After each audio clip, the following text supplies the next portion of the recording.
The date is October 25th, 1854. The place, a shallow valley near the port of Balaclava, in the cold, wind-swept grasslands of the Crimea. Upon a low rise, a single line of men stands waiting. They are few, perhaps 550 in all, belonging to the 93rd Sutherland Highlanders. They are clad in the iconic red tunic of the British infantrymen, their Highland kilts rustling in the anxious breeze. Before them, the very ground itself begins to tremble, a low, ominous vibration that grows into a deafening thunder. Over the crest of the opposite ridge, a wave of horsemen appears, a vast glittering sea of blue and silver. This is the charge of the Russian Imperial Cavalry, some 2,500 men, lances lowered, sabres drawn, gathering speed at every stride. They are the 11th Kiev Hussars, a force of heavy cavalry designed to shatter infantry formations, to ride down and sabre any man foolish enough to stand in their path. Between this avalanche of men and steel and the vital British port, there is nothing. Nothing except this one, impossibly thin line of red. The commander of the Highlanders, Major General Sir Colin Campbell, rides before his men. Standard military doctrine, the ironclad rule of warfare for a century, demands one, and only one, response to a cavalry charge. Form the infantry square, a 4-deep box, a hedgehog of bayonets that horses will not charge. To remain in a 2-deep line is tactical suicide. It is to offer a fragile ribbon of men to be torn apart, scattered, and annihilated. But Campbell, his confidence in his men absolute, makes a decision that will echo through history. There is no time for the complex maneuver, and perhaps, he senses, no need. He is said to have given a simple, terrible order. There is no retreat from here, men. You must die where you stand. The Highlanders grip their weapons, their knuckles white. They stand shoulder to shoulder, a silent, unmoving streak of scarlet against the green-brown turf. The Russian cavalry charge accelerates, the sound of thousands of hooves becoming a deafening roar, the screams of the charging horsemen carrying on the wind. They are closing the distance, 800 yards, 700, 600, and the line waits. This is the moment of truth. A 2-deep line of infantry, the thin red line, is about to face down one of the most terrifying weapons of war, the massed cavalry charge. It is an act that defies all military logic. It is an act that should be impossible. And yet, it is happening. The question that hangs in the air, thick as the coming smoke, is why?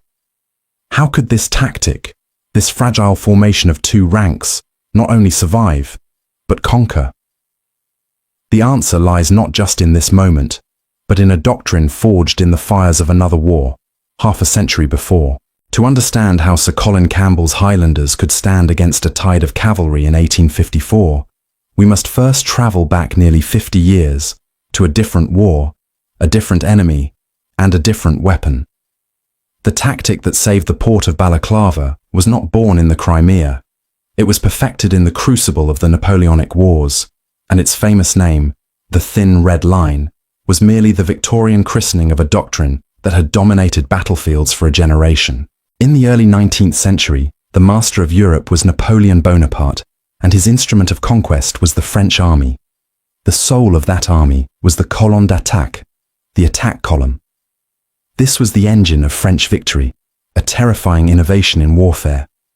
Imagine a battalion of nearly 1,000 men, formed not in a wide, thin line, but in a dense, deep-packed mass. It might be 80 men wide, but it would be 12, 15, even 20 ranks deep. This formation was not designed for a firefight.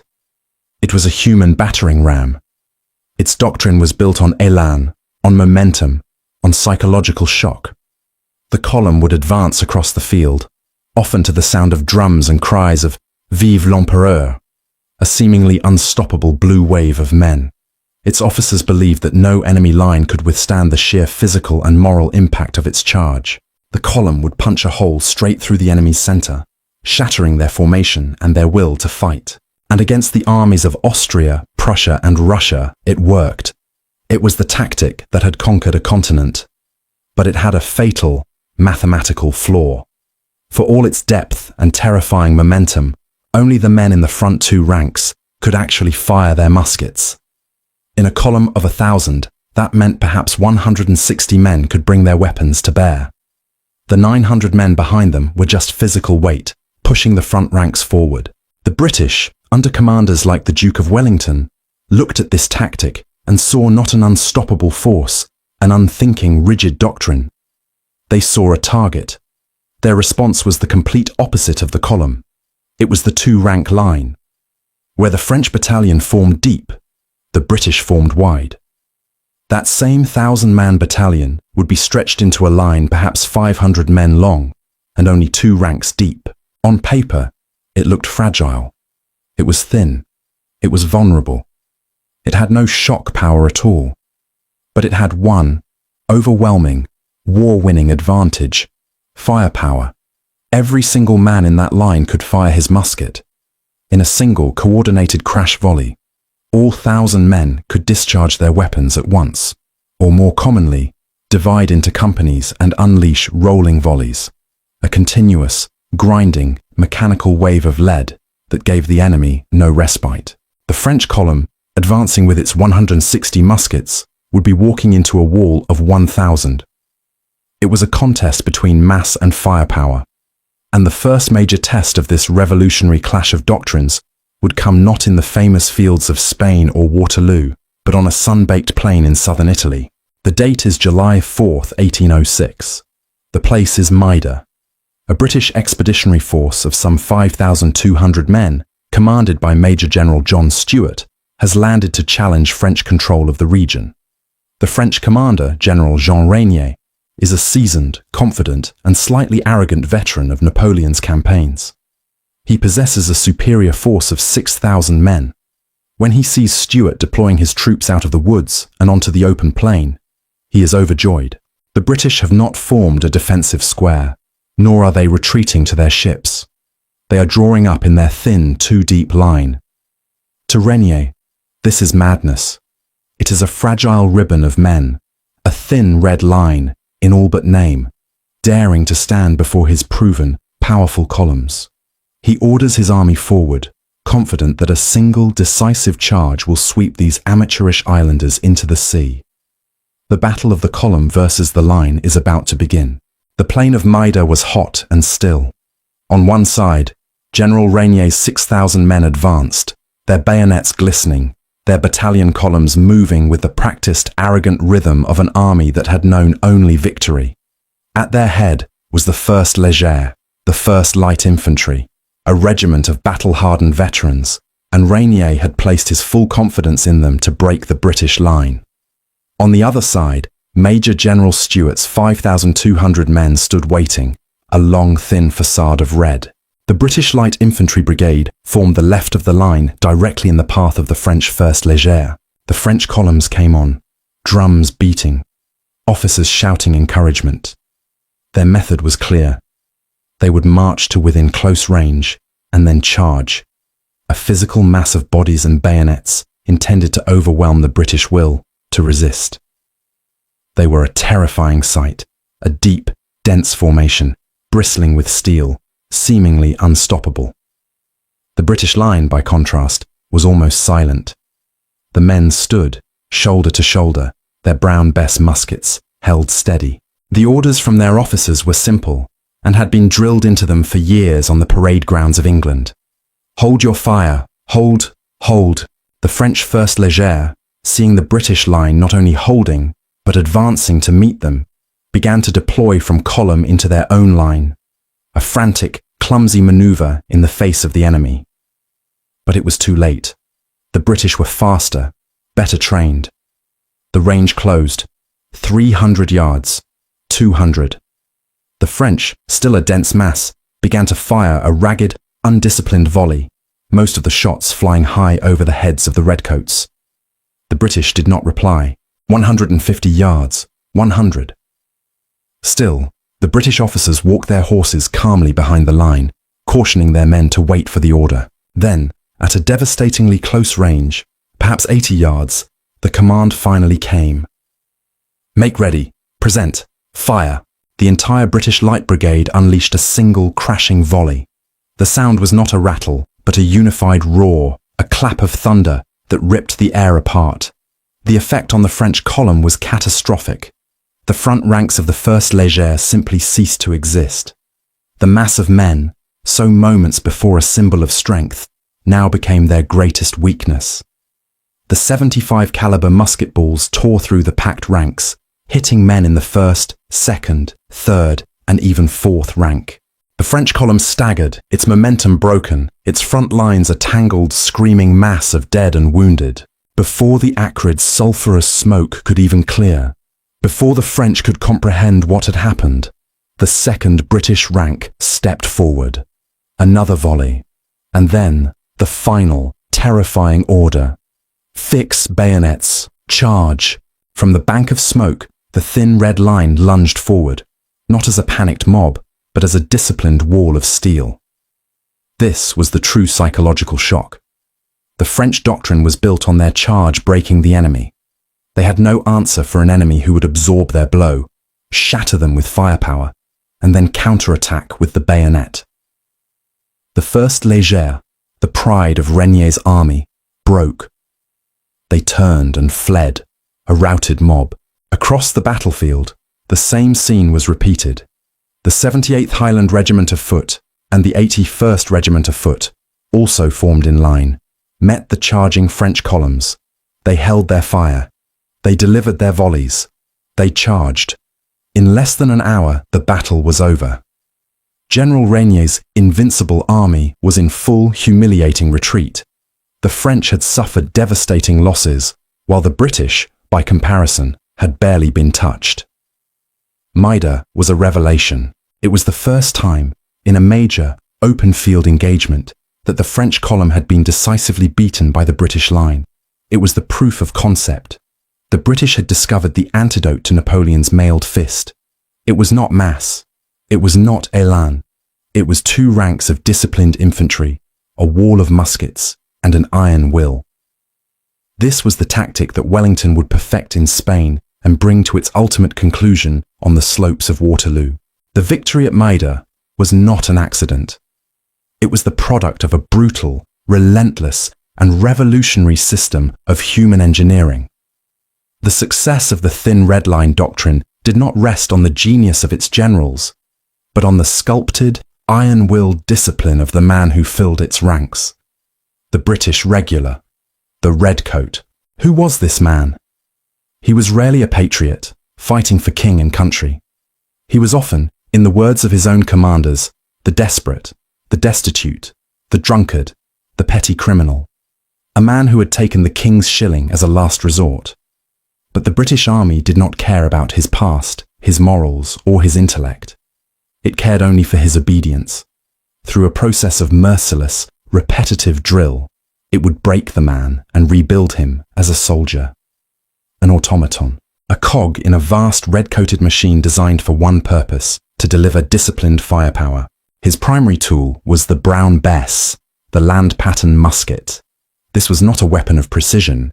It was a 75 caliber, smooth-bore flintlock musket, a crude, heavy, and notoriously inaccurate piece of iron and wood.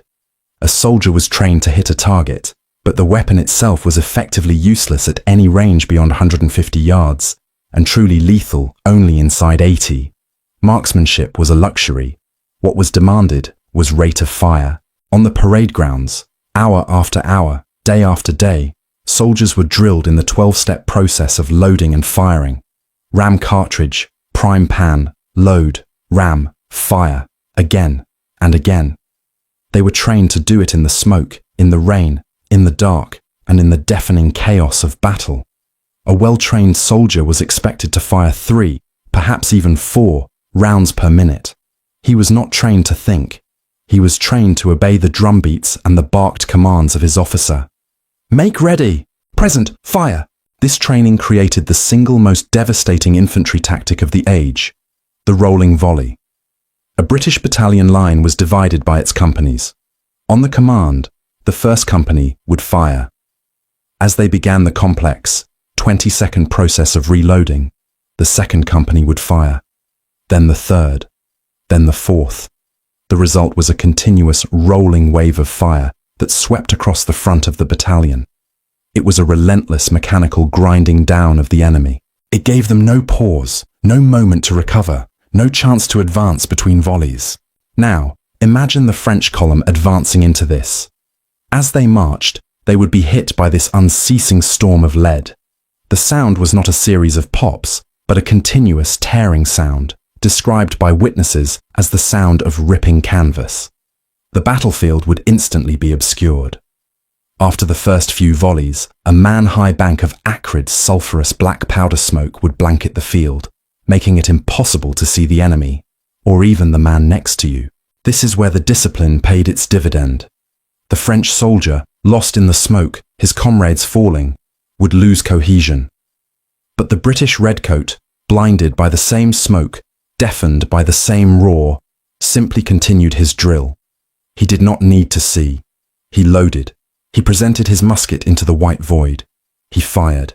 He was a machine. This psychological advantage, the ability of the British line to stand and deliver this relentless mechanical punishment, even when they could not see the enemy they were killing, was the dark, brutal secret to the thin red line's success.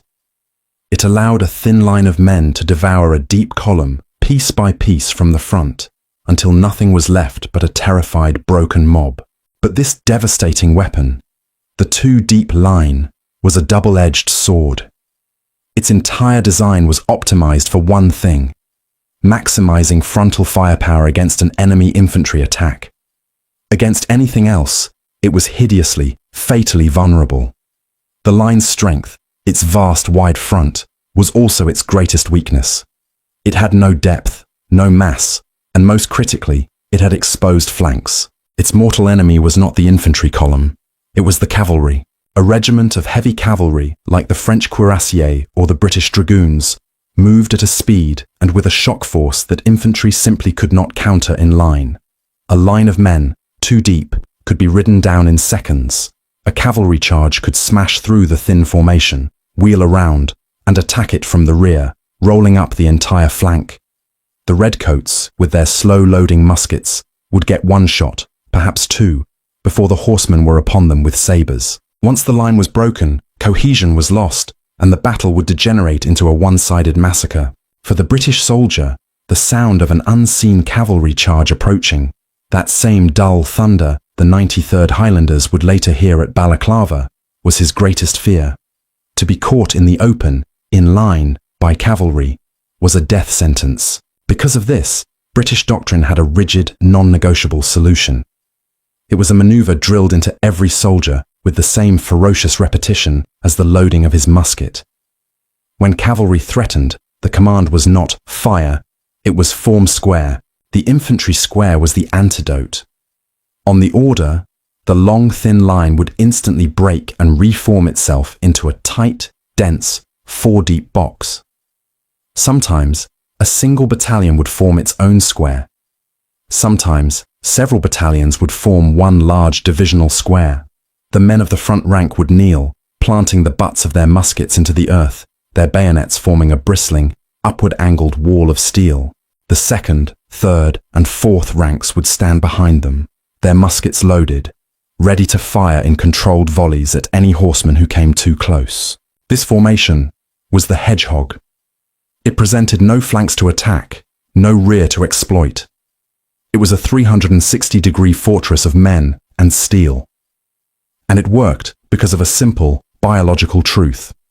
A horse will not, under almost any circumstances, charge a solid wall of sharp, glittering bayonets. A cavalry charge would thunder towards the square, but at the last moment, the horses would instinctively veer away, splitting and flowing around the box, like water around a rock. The infantry inside, safe from the sabre, could then pour a disciplined fire into the horsemen's exposed flanks. This was the rule. This was the doctrine. Line versus infantry. Square versus cavalry. For a commander to fail to form a square in the face of a cavalry charge was not a tactical miscalculation. It was criminal negligence. It was to condemn his men to certain death. This is the unshakable context. This is the rule that makes the events of October 25th, 1854, so utterly remarkable. Because on that day, Sir Colin Campbell, with 2,500 Russian hussars bearing down on him, looked at his 550 Highlanders and told them to stand fast, in line. So why? Why did Campbell defy a century of ironclad doctrine? Was it an act of suicidal bravery? A moment of panicked madness? It was neither. It was a calculated risk, based on a revolutionary new factor that separated the Battle of Balaclava from the Battle of Maida by a technological chasm. The 550 Highlanders standing on that ridge were not armed with the Brown Bess. The age of the smoothbore musket, the weapon of Maida and Waterloo, was over. These men were holding something new, something fast, and something lethally precise: the Patton 1853 Enfield rifle. This weapon changes the entire equation. The Brown Bess, as we've seen, was a 75 caliber club. It was a smoothbore, essentially a metal tube that threw a loose-fitting lead ball in the general direction of the enemy. Its power was in the mass of its volley at close range, an 80-yard